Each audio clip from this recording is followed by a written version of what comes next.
Hey everyone, in this video I want to talk about 3 habits that I wish I had started sooner.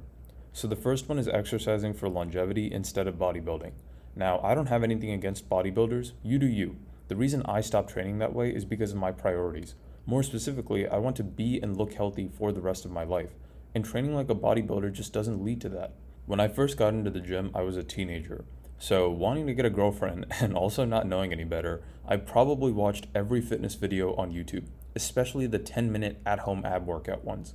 I then crafted probably the most regimented, excessive training program one could imagine. The result? After 2 years, I looked no different than when I had started. In fact, I was worse off than before. The reason? I got injured multiple times. I broke both of my wrists, tore my ACL, and suffered a number of other damages to my body. Of course, this prevented me from being able to stick to my hyper-optimized split, so I never saw meaningful results.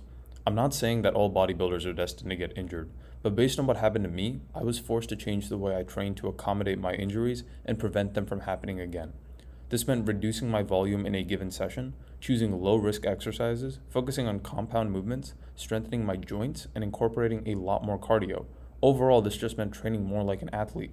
And after having done this for the past 4 years, I have never looked or felt better in my entire life. I haven't gotten injured, I've made great progress in the gym, I've made great progress in my 2 sports, which are basketball and boxing. I only need 20 to 30 minutes a day for my entire workout, and I really just enjoy the way I train. It's so flexible, it works with my lifestyle, and it's just fun. And when you enjoy doing something, you can stick to it for a really long time. I think that's the most important aspect of really anything that you want to do in life, consistency. So in retrospect, I really wish I had started this sooner. If you're interested in learning about my training philosophy, I made a video about it titled How I Got Jacked with 20 Minutes a Day, so you can check that out if you'd like. The second habit I wish I had started sooner is stretching and bulletproofing my joints. This is an extension to the previous habit I discussed, but I thought it deserved its own rant. Now, I'm not that old, but the older I get, the more I value flexibility and mobility, and I really think you can relate to this one. In fact, I can say with confidence that 99% of you are more stiff when you first wake up in the mornings now than you were 10 years ago. And it makes sense. It's like the second you turn 25, you start to feel the consequences of literally all of your actions. You didn't warm up properly before exercising yesterday? Great, now you're stiff for days. Oh, you got 4 hours of sleep last night? Now you can't make it past noon without 3 cups of coffee. You can't get away with anything after a certain point. And I honestly wish this had happened to me sooner, because then I would have started all of these quote-unquote grandpa habits at a younger age. Because the combination of improving my flexibility and bulletproofing my joints with specific strengthening exercises like knees over toes not only makes me feel and look better, but I'm also more confident.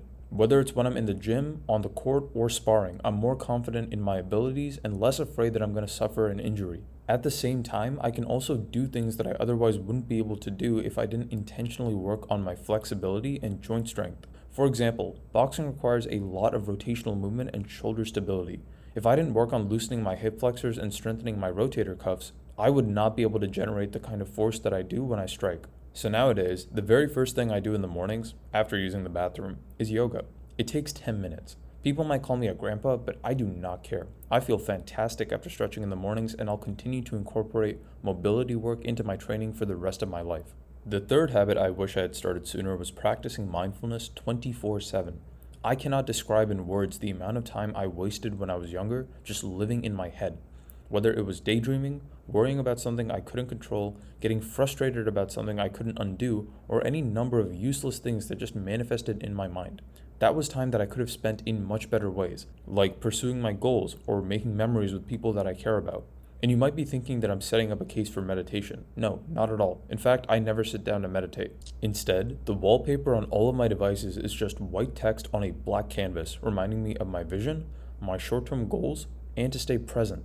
And given the work I do, I'm pretty much on a device for the entire day, so whenever I see my wallpaper, it instantly forces me to become aware of what I'm thinking at the time. And if whatever's going on in my head doesn't serve me, I cut it out immediately. That's all mindfulness is. It's a cycle of becoming aware of what you're thinking, controlling what you choose to allow in your mind, getting distracted, and then again becoming aware of what you're thinking. And the more frequently you practice it, the easier it becomes. You'll never be able to completely prevent unproductive thoughts from creeping up, but you can get really good at cutting them out very fast. After doing it for so long, I've gotten to the point where an unproductive thought may creep into my mind less than 200 times a day, whereas 5 years ago, it would have been around 20,000 times a day. And I'm not exaggerating that. You can search up the number of thoughts a person has in a given day. It's around 60,000. And I was obsessive enough that 5 years ago, I literally counted the number of times I had to snap out of imagining some stupid scenario in my head. I just did this for a day because it was so difficult, and I counted something like 18,000 unproductive, downright harmful thoughts. Also, 5 years ago, you can tell that I had my mindfulness epiphany around this time. I read The Power of Now by Eckhart Tolle, and my biggest takeaway from the book was that all that exists is the present moment. The past is a series of present moments that you've already experienced, and the future is the series of present moments you're yet to experience. So really, all that truly exists is the moment you have right here, right now. That's it.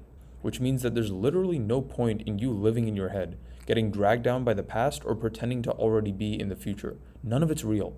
And when I really let that sink in, it changed my entire perception of time, of life, and made me take my mental health so much more seriously.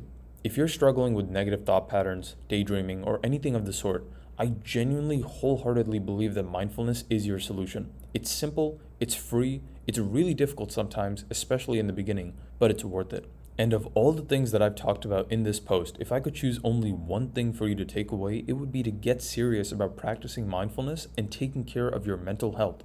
Because when you do that, I promise you, every other aspect of your life will fall into place. So I hope that was valuable. If it was, I'd really appreciate you joining our weekly newsletter where we send out the written versions of these posts before the videos are published. As always, take care of your health and it will take care of you.